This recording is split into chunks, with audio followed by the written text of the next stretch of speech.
Os antigos romanos acreditaram que o Império duraria para sempre. Roma, a cidade eterna, é de facto uma sobrevivente dos atropelos da história. Na paisagem da velha urbe impõe-se a cúpula da Basílica de São Pedro, farol de toda a cristandade, lembrando que à cidade imperial dos Césares se sobrepôs afinal, a partir do século V, uma Roma cristã.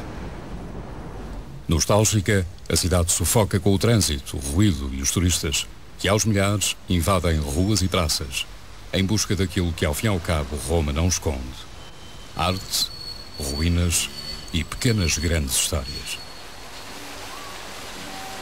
A Praça Navona é dos locais prediletos em certas alturas do ano. É como se o circo tivesse chegado à cidade.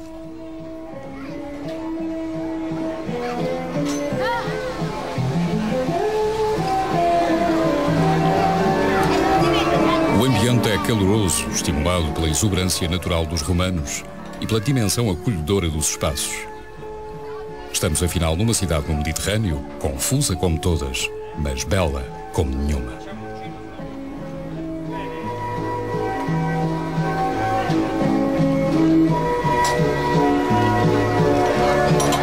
Roma é quase sempre apresentada como a cidade da arte. Muitos que aqui se deliciam com as fontes e fachadas barrocas desconhecem que já no século I o recinto era um estádio onde se realizavam corridas desportivas por vontade do imperador Domiciano. Os romanos da antiguidade foram os primeiros a acreditar no mito de Roma. Nos dias que correm, os vestígios do vasto Império Romano são expostos ao público como as ossadas de um grande e venerável animal. Perante estas obras, não é fácil entender que gigantesca força moveu legiões inteiras a dominar territórios que se estendiam da Península Ibérica à Ásia Menor, do Norte da África à Bretanha. Mas graças à colonização romana, a Europa herdou as estradas, a arte, o direito e o latim. Ainda que o espaço das ruínas seja frio e aparentemente desordenado, muitos procuram Roma sensibilizados por essa ligação cultural estabelecida há mais de 20 séculos. Há ainda a memória do cristianismo que, utilizando as malhas do Império, se difundiu e afirmou. Roma é também a cidade do Papa, o chefe da Igreja Católica. Os anjos em pedra esculpidos por Bernini exaltam essa fé que marcou o destino da urbe à custa não só da devoção, mas também das armas. Estamos perante o castelo de Sant'Angelo, uma fortaleza que os papas, em épocas conturbadas, utilizaram como posto avançado de defesa. A 2 passos encontra-se o Vaticano, os 44 hectares que integram o Estado soberano do Vaticano. Ir a Roma e não ver o Papa é uma falha imperdoável, mesmo para os descrentes. As pessoas acorrem, não sabemos se são peregrinos ou meros turistas, porventura, ambas as coisas. Ao longo da história, os papas não só exerceram o poder religioso como político. Para países católicos como Portugal, as relações com a Igreja foram sempre cruciais.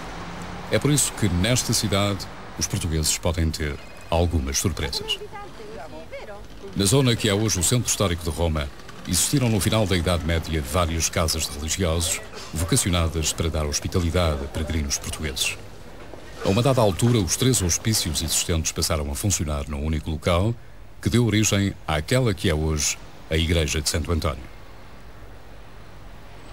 No topo da frontaria, as 2 figuras femininas que representam a fama são bem o testemunho do estilo barroco da fachada, diferente do traçado original do século XV.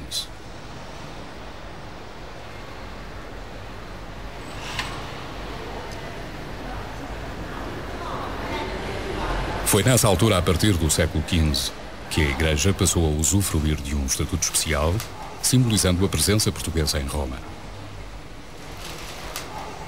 Passando o gradeamento, estamos de facto em território nacional.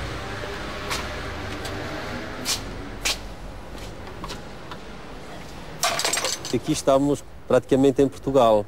Esta instituição é das presenças mais antigas portuguesas no mundo.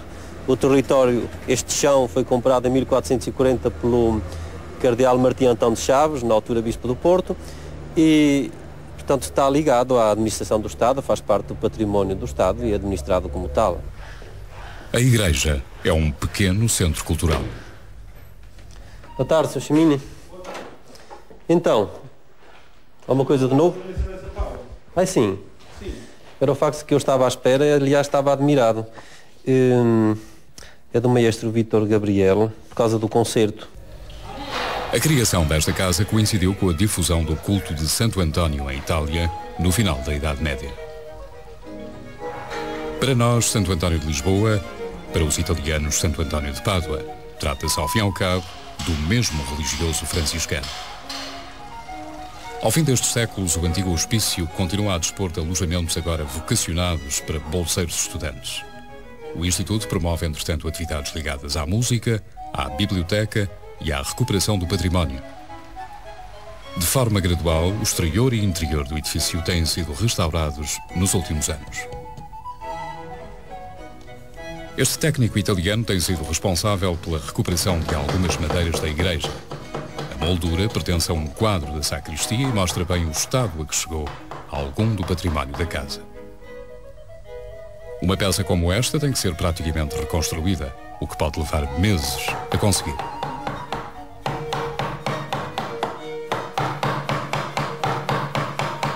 Questa è una cornice del fine Seicento ed è dentro un quadro del San Giovanni di Dio, sempre di quel periodo, ed è una cornice di legno intagliato e dorato.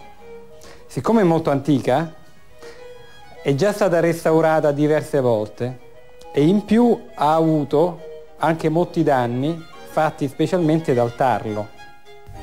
Graças ao cuidado e aos sucessivos restauros, o interior da igreja de Santo António é, no seu estilo, um cenário deslumbrante, apresentando muitas características das igrejas romanas do século XVII, à altura em que o edifício foi reconstruído. O espaço, acolhedor e com boa acústica, presta-se à realização de concertos, o que acontece várias vezes ao ano. Esta tarde ensaia-se uma peça musical de Carlos Seixas, compositor português do século XVIII. 1, 2, 3, 4, no, si dovrebbe, no, quello di passaggio, fa, mi, re. Il primo è naturale, poi c'è quello, no, 1, 2,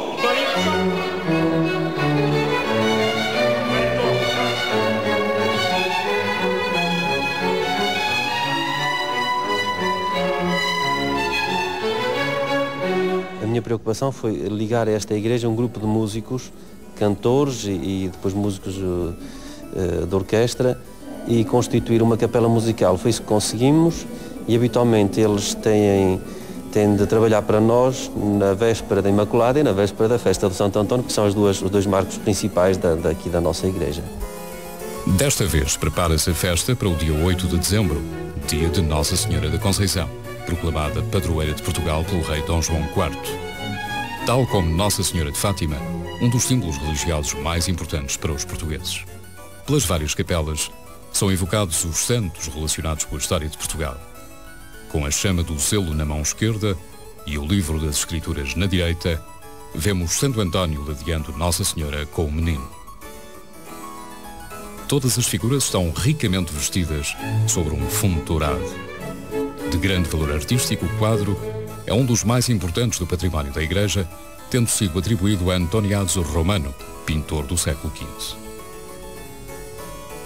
Numa obra um pouco posterior, surgem São Sebastião, Santo Antão e São Vicente, o mártir padroeiro da cidade de Lisboa.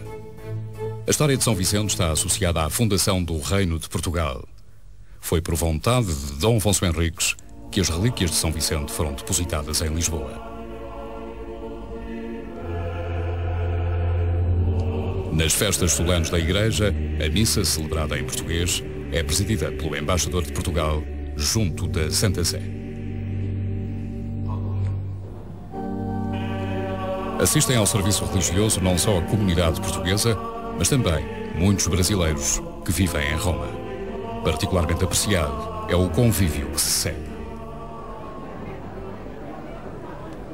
Nas instalações da própria igreja partilha-se um lanche enquanto se matam as saudades. Em Roma vivem cerca de 600 portugueses trabalhando nas mais diversas áreas.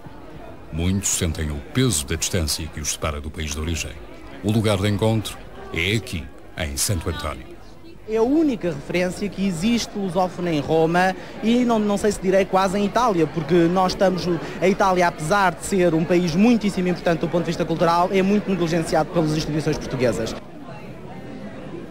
Nos princípios de vir para Roma, frequentava muito o grupo dos portugueses, era ativa em organizar as coisas, depois achei que havia uma grande divisão entre as pessoas, um pouco a ignorância das pessoas, dizemos assim. E eu frequentei muito o grupo, mas depois a um certo ponto deixei de frequentar o grupo. Hoje venho uma vez, 2 vezes por ano, nestas ocasiões, e basta.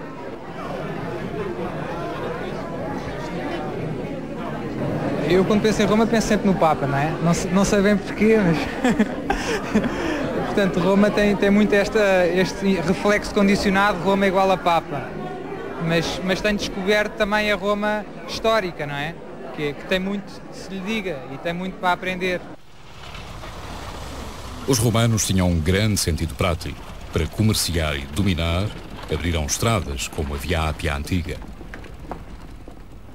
Construída em 312 a.C., tornou-se a mais importante do Império, ligando Roma aos portos do sul da Península Itálica. Os romanos penetravam nos territórios, muitas vezes por razões estratégicas, e não tinham interesse em hostilizar os povos invadidos. Preocupavam-se sim em aproveitar as minas e outros recursos naturais, estabelecendo relações comerciais duradouras. Nos alvores da cristandade, Roma era um modelo do poder e da ordem. Ainda que hoje nos possam impressionar estruturas como esta, o Coliseu, inaugurado pelo Imperador Tito, lugar onde inexplicáveis espetáculos sangrentos entre homens e feras faziam as delícias de 70 mil espectadores.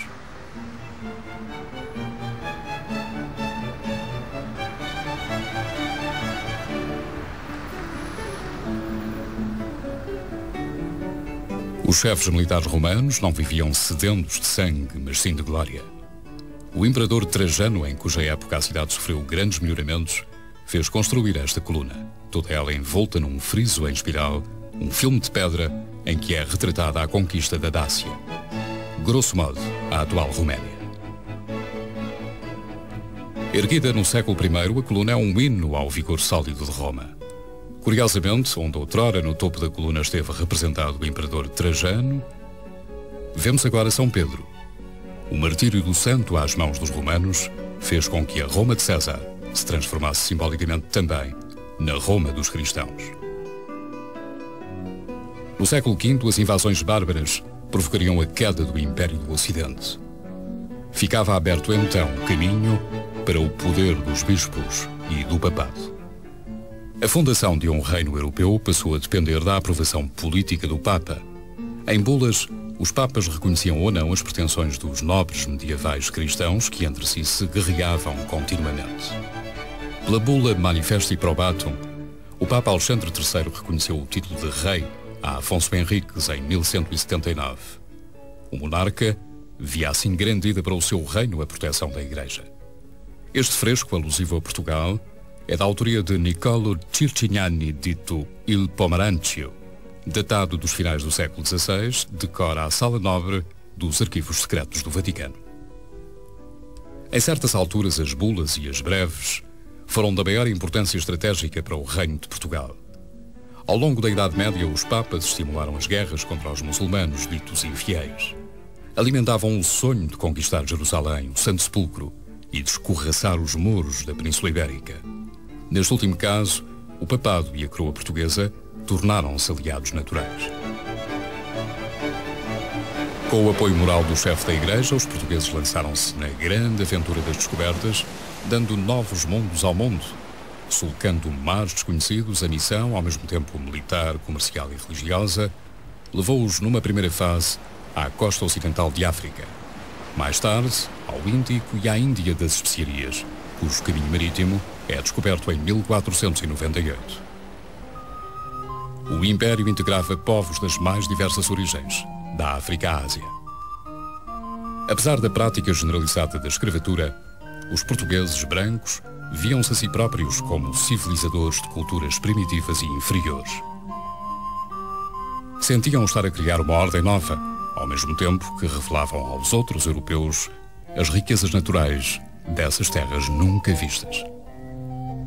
A expansão era simbolicamente um cortejo triunfal que era preciso exibir aos olhos do mundo. É disso que nos fala esta tapeçaria em lã e seda, fabricada em Tournai, na Flandres, em 1504.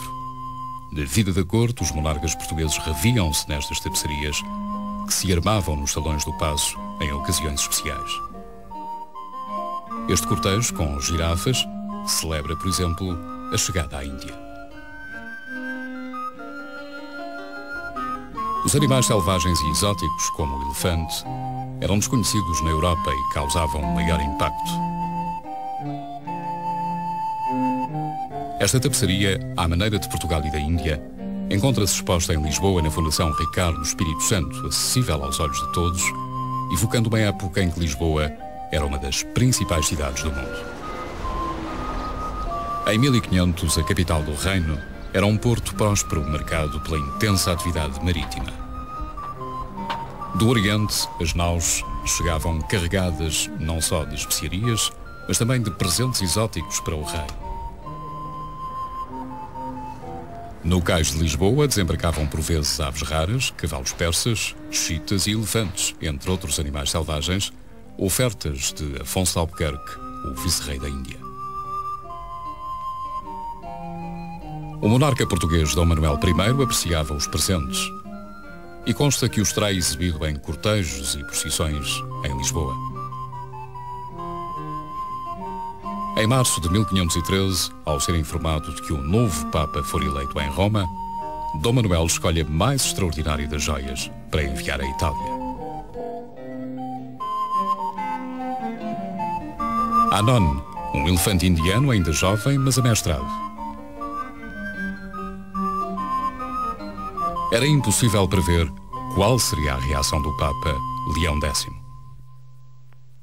Leo was one of the most erudite popes that we've ever had. He was the best educated. He was a Medici, a member of the Medici family.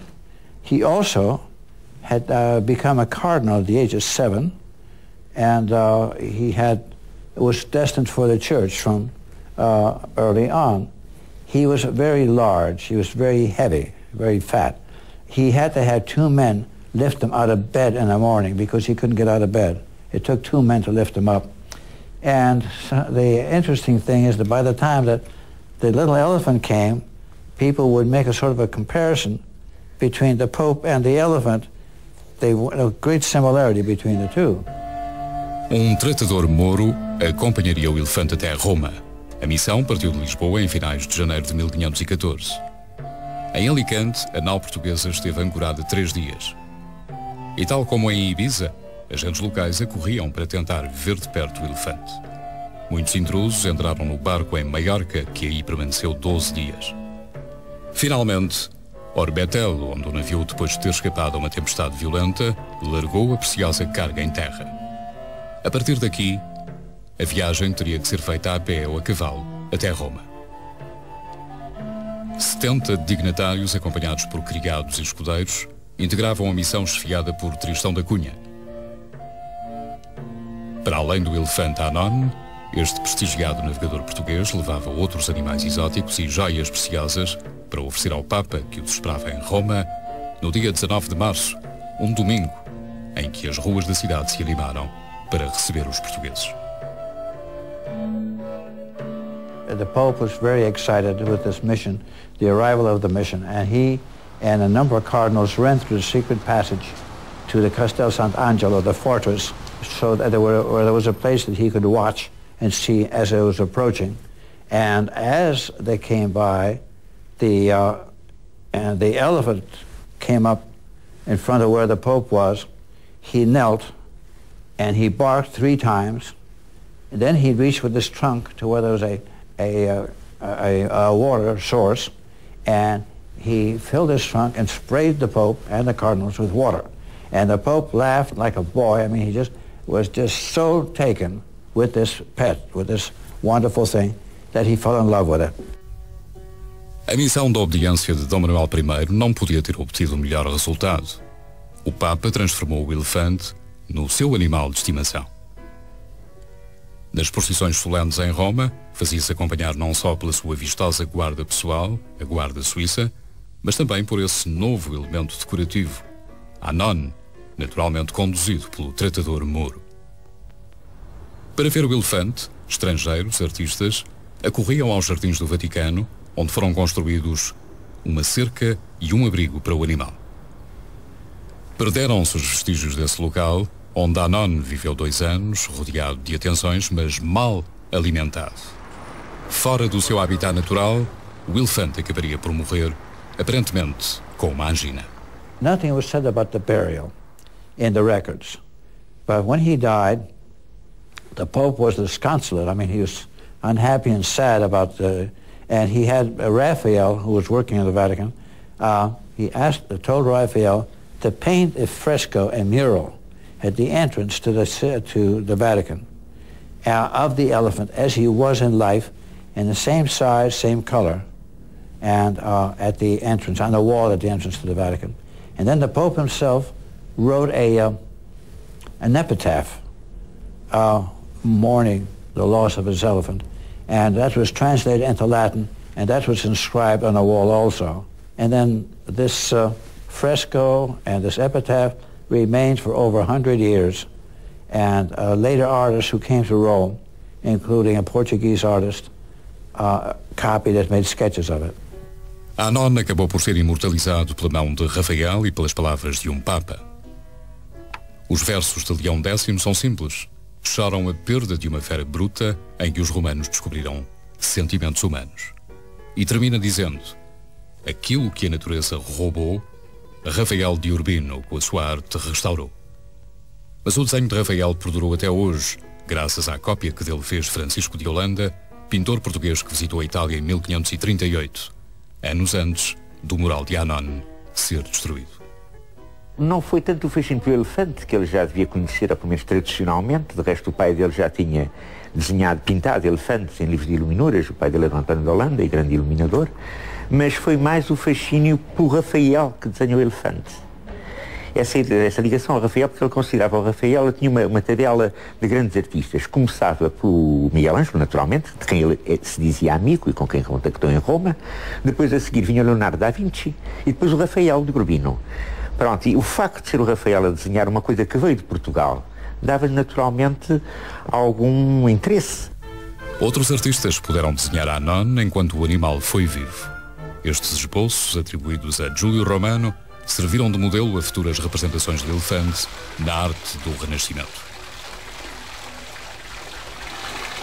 O elefante, dócil e sugestivo, passou a estar na moda.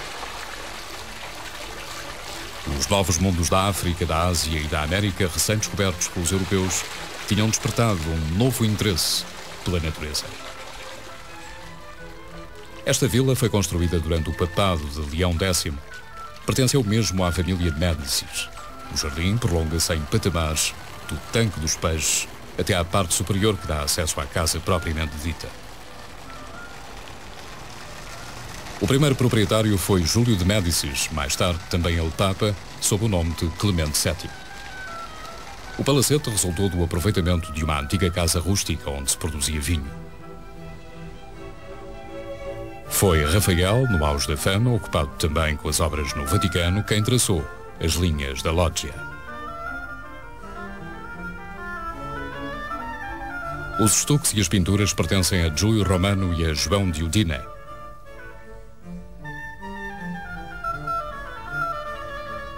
Esta residência sumptuosa foi vandalizada por ocasião do saque de Roma e em outras alturas da sua longa existência.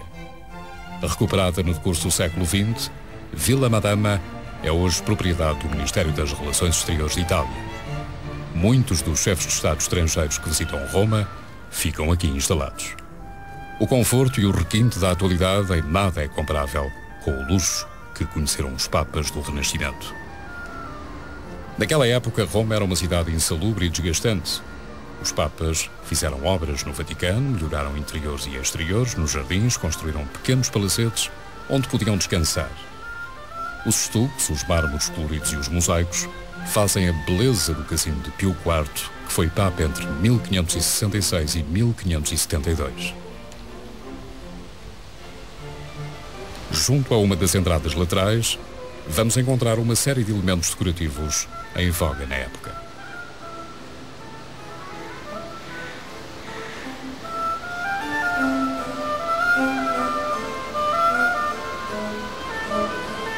Com as formas geométricas intercalam-se figurações vegetais e animais. Representam-se animais domésticos, mas também feras de outras paragens que, por algum motivo, tal como o elefante Anon, estiveram ou viveram em Roma.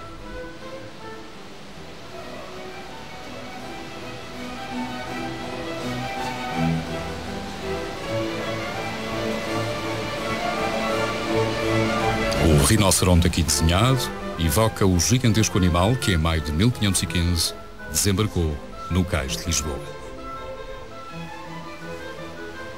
O rinoceronte chega a Portugal, chega a Lisboa e imediatamente toda a gente corre para ver o rinoceronte. E entre essa gente vai o Valentim Fernandes. O Valentim Fernandes era um grande mestre impressor e era o agente, digamos, da colónia alemã em Lisboa. E ele chama, isso está documentado, ele chama um artista para fazer o rinoceronte, para mandar para a Alemanha. E eu penso que o homem indicado foi mesmo António de Holanda, porque ele repete à saciedade depois em Luminura o rinoceronte. Ele faz o desenho do rinoceronte que vai para Nuremberg e depois o Dürer irá abrir o desenho na célebre gravura que todos conhecem, não é? Dürer, pintor e gravador alemão, gostava de exacerbar os pormenores e gravou em madeira esta singular representação do rinoceronte indiano. Uma vez em Lisboa, o rinoceronte estava destinado a partir para Roma. O rei Dom Manuel I, que fora tão bem sucedido com a embaixada do elefante Anon, decide enviar ao Papa uma nova missão em dezembro de 1515. Everything went well until the ship got to outside of Genoa. A great sea storm came up. The boat sank. Everybody drowned. The whole crew drowned. The rhinoceros drowned because it was shackled on deck. If they had not tied him down, he could have saved himself. Anyway, they recovered his body. They skinned him. There's no taxidermy in those days, but what they did is the word is impagliato. What they did is they took the skin and they frame and they stuffed it with straw. And so the king then took the stuffed animal, sent him on to the Pope as if nothing had happened. Os presentes que Dom Manuel I enviou ao Papa Leão X tinham por objetivo consolidar o prestígio internacional do reino e garantir o apoio de Roma nas questões ultramarinas. O rinoceronte empalhado acabou por não ter na Cúria Papal o mesmo impacto de que o elefante Anon. Os dois animais diplomatas foram imortalizados não só em Itália, mas também em Lisboa. Uma das gárgulas da Torre de Belém é um rinoceronte. As formas estão desgastadas pelo vento que assola a zona ribeirinha do Tejo.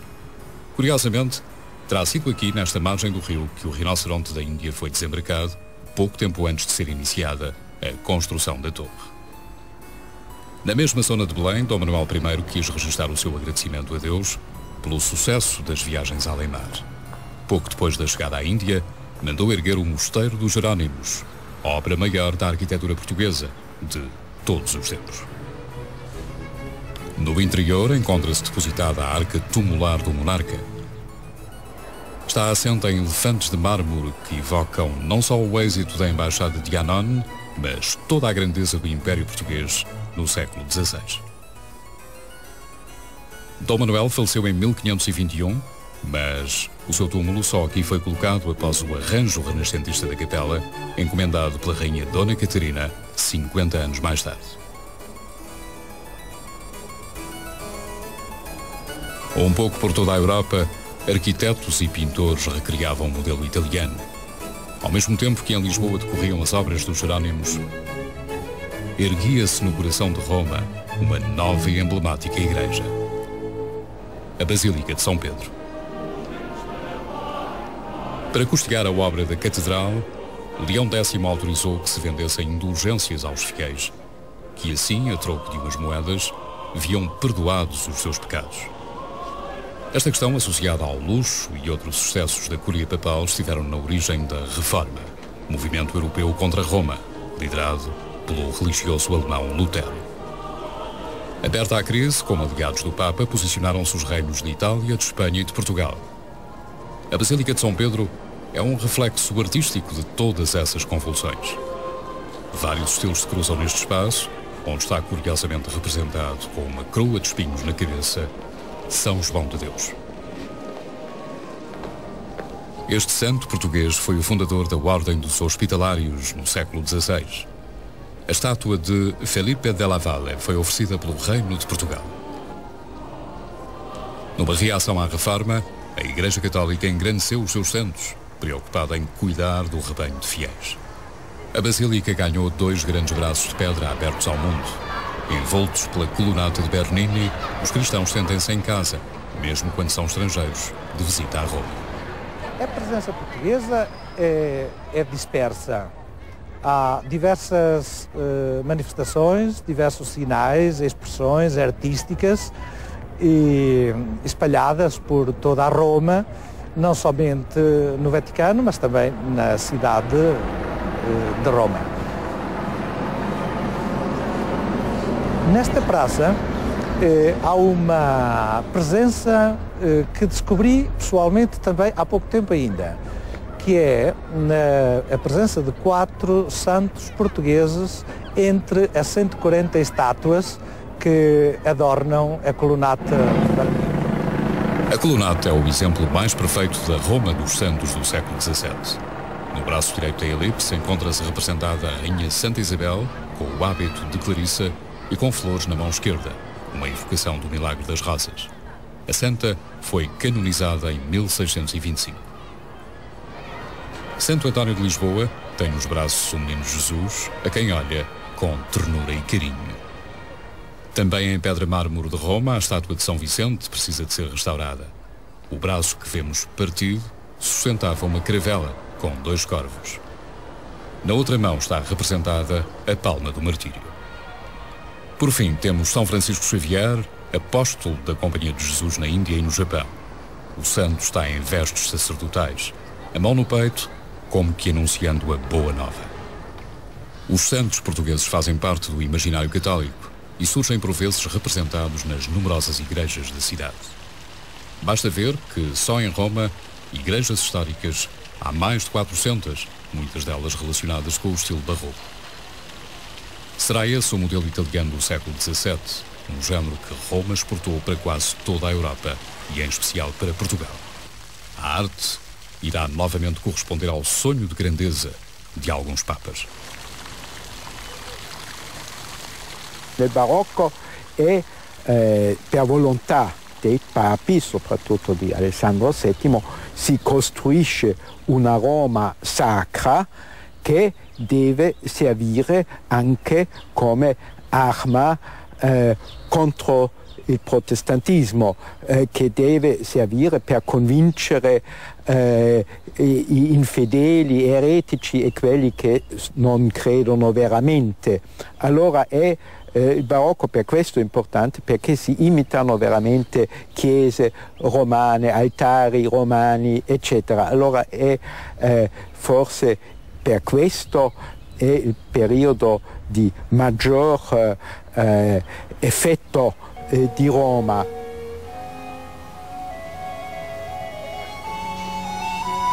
Estamos no interior da Igreja Santa Maria del Popolo.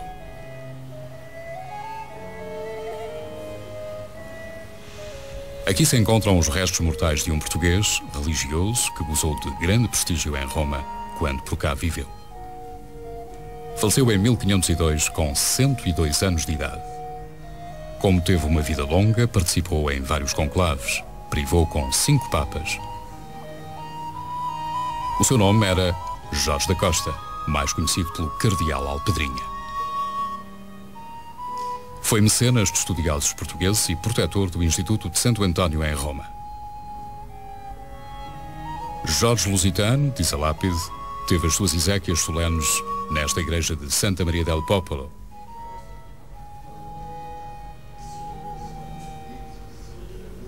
Há 5 séculos que repousa nesta capela, hoje um tanto ou quanto descuidada.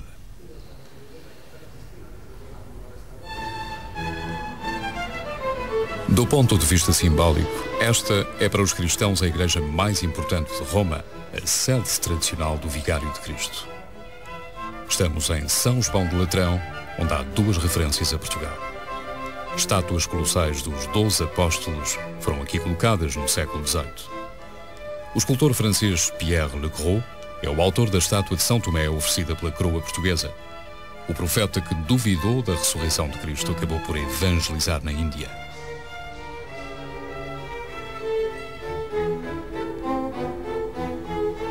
A estátua é um belo exemplar da escultura rococó.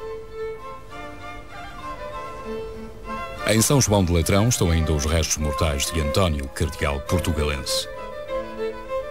Trata-se de Dom Antão de Chaves, fundador da igreja de Santo António em Roma no século XV. A Virgem e as figuras das 4 virtudes teológicas zelam pela alma e pelo corpo reclinado do cardeal. A capela é uma obra original de Isaías de Pisa, mas foi mais tarde arranjada por Borromini. Nada, no entanto, é comparável à capela de Gabriel da Fonseca, médico português que viveu em Roma.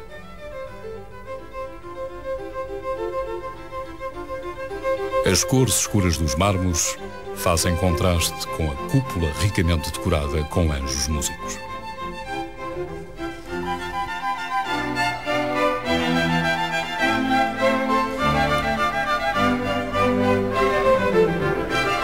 O busto, tal como a capela, é da autoria de Bernini. Considerada uma das mais belas de Roma, evoca um português, médico do Papa Inocêncio X, e que faleceu em Roma no ano de 1668. Foi com certeza pessoa de grande fortuna. Entre outras coisas, sabe-se que era proprietário de um palácio na cidade. A capela de Gabriel da Fonseca, também conhecida como a Capela da Anunciação, pertence à igreja de São Lourenço em Lucina. Em Roma, o barroco teve 2 expoentes, Bernini e Borromini, ambos protegidos pelos papas da altura. Quando no século XVIII o papado entra em declínio, a arte sobrevive barroco ou renascentista no interior das igrejas e dos palácios.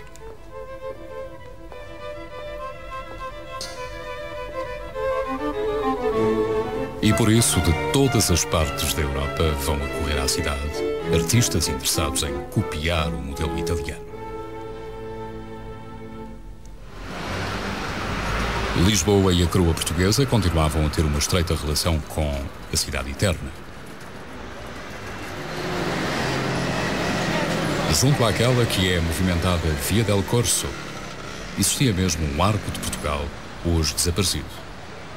Por volta de 1720, Portugal cria uma academia em Roma, a exemplo do que anos antes fizera a França de Colbert.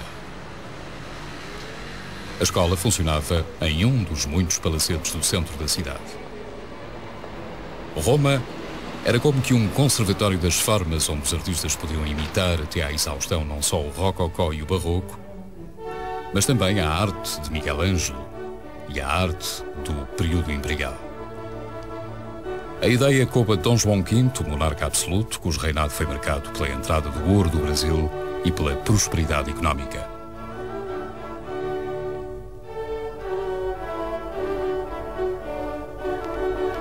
Protetor das artes, Dom João V entendia que o artista, para ser bom, tinha que passar por Roma.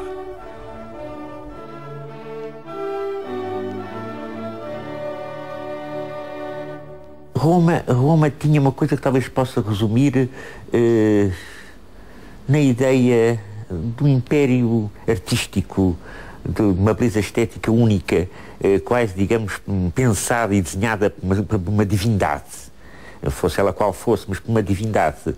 A obra de arte era para eles tão importante, e tudo por causa da tradição da Roma imperial e da tradição grega e da recuperação que os romanos fazem da tradição grega, que isso é muito importante. Quer dizer, é isso que atrai todos os artistas, que eles continuam a fazer. Repare, mesmo no século XIX, vai encontrar pintores que pintam obras que são inspiradas ainda em pintores do século XVI italianos, e vamos mais para trás e esses vão se inspirar em esculturas greco-latinas, etc. Isso Roma representava o suprassumo, o máximo da arte. Vieira Lusitano é um dos grandes pintores portugueses que estudou em Roma. O contacto com o estrangeiro nem sempre resultava em trabalhos muito inovadores. Os temas escolhidos eram à partida tradicionais, ligados à religião ou à mitologia. Neste quadro a óleo, Vieira Lusitano retrata Santa Bárbara, que protege o mundo ao aproximar de uma tempestade. Este quadro exemplar da arte portuguesa no século XVIII está patente no Museu de Arte Antiga de Lisboa.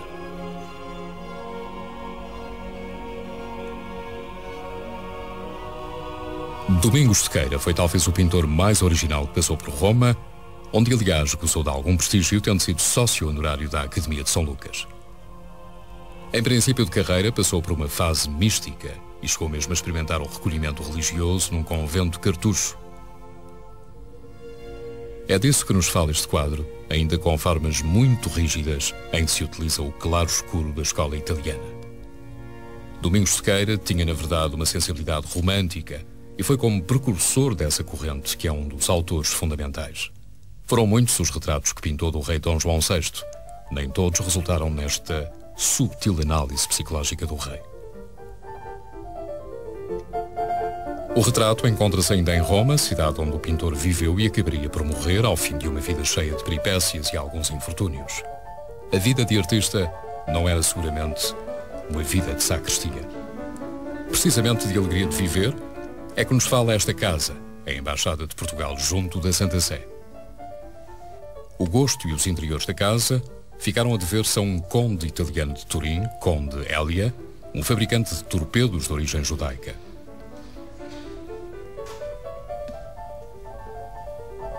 Ainda que aparente ser mais antigo, o edifício foi construído após a Primeira Guerra Mundial. Antiguidades de outros palácios de Itália decoram os interiores numa sugestiva, mas regrada confusão de estilos.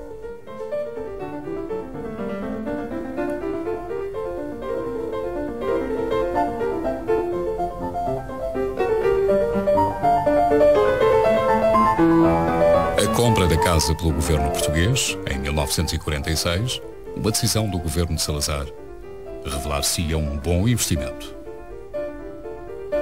Desde essa altura que a nossa representação diplomática junto do Papa está aqui instalada. Eu digo sempre que viver aqui dentro é como uma festa. É uma casa que tem uma enorme alma.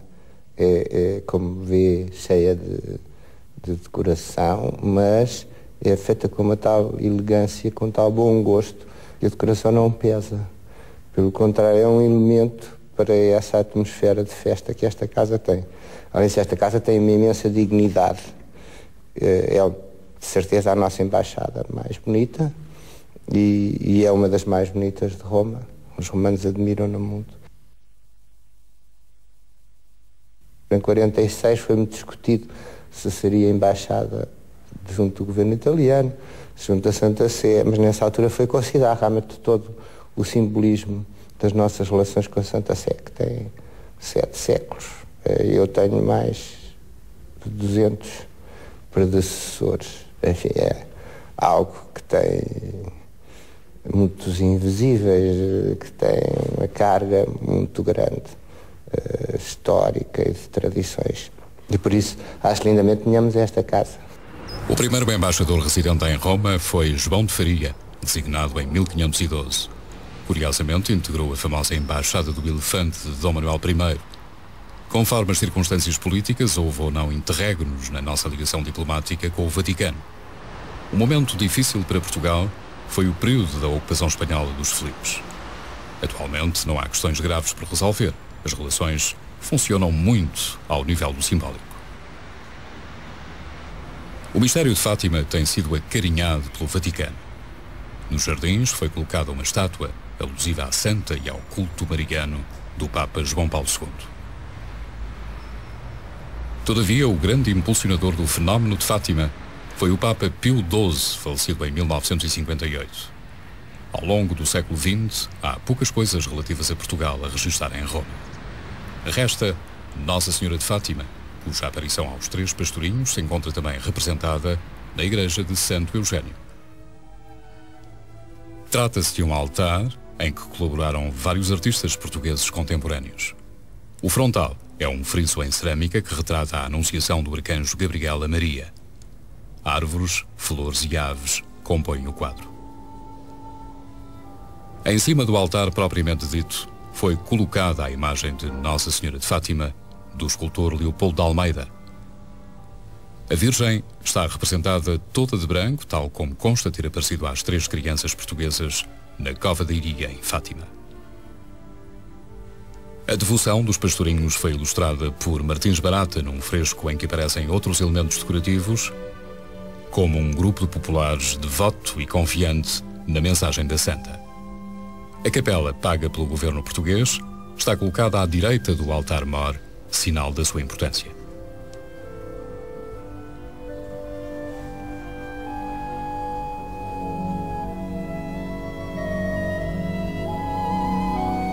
A igreja de Santo Eugênio é uma obra do pós-guerra, talvez por isso levemente sombria. Na prática, serviu para assinalar os 50 anos de sacerdócio do Papa Pio XII. As relações culturais entre Portugal e Roma parecem ter parado no tempo, gradualmente. Até porque nos últimos 150 anos, o modelo italiano perdeu em favor de Paris, embrião das grandes vanguardas artísticas. Resta, pois, o peso do passado e da Igreja Católica.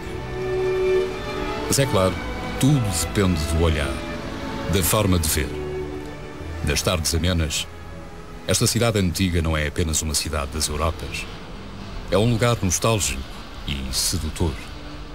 E Roma, a eterna Roma, gosta que a contemplem.